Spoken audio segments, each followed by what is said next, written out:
निकी सिंह पायला को जिंदा जला दिया गया। 17 और 19 की उम्र में ब्याही गई निकी और कंचन की गलती ये थी कि उन्होंने अपने निकम्मे पतियों के बटुए टटोलने के बजाय पार्लर खोलकर खुद को स्वावलंबी बनाया। पार्लर खुला तो प्रमोशन के लिए इंस्टाग्राम पेज बनाया, जहां वो अपने क्लाइंट्स और कभी कभी खुद की फोटोज और वीडियोस पोस्ट किया करती थी। 90,000 से ज्यादा फॉलोअर्स भी थे।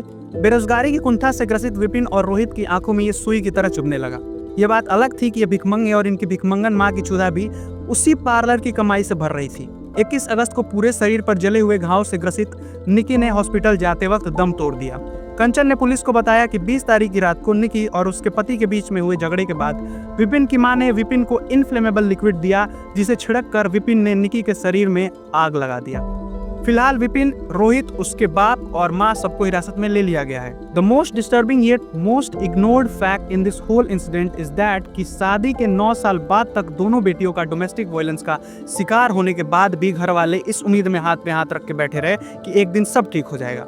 19 और 17 की उम्र में किसी का 2 तल्ला मकान देकर अपनी बेटी को किसी के हाथ में सौंपकर उनके आगे की जिम्मेदारियों से पीछा कैसे छुड़ा सकते हैं आप? अपने दामाद के शादी के बाद भी एक्स्ट्रा मैरिटल अफेयर के बारे में जानने के बाद भी कैसे छोड़ सकते हैं अपने बेटी को उसके पास? इस कदर समाज का भय कि आप अपनी नैतिक जिम्मेदारियां भी ना पूरी कर पाए। दहेज के लिए ललायित राक्षसों के मुंह में अपनी बेटियों की बलि दे दें। यदि समाज में प्रतिष्ठा कमाने की यही योग्यता है तो बेहतर है आप अविवाहित रहें या कम से कम बच्चे पैदा करने से तो परहेज ही करें। इसी मुद्दे को फ्यूल बनाकर कुछ लंपट डॉरी केसेस और एलिमनी केसेस को कंपेयर करने लग गए हैं। भगवान की कसम, इन गुद्धों ने इंस्टाग्राम एक्टिविज्म के नाम पे समाज में जो चरस बोया है उसका इलाज शताब्दियों तक किताबें लिखकर भी नहीं किया जा सकेगा। They are ignorant of the mere fact that crimes are just crimes. They can't be compared. The first one can't be justified just because the second one exists. जय हिंद।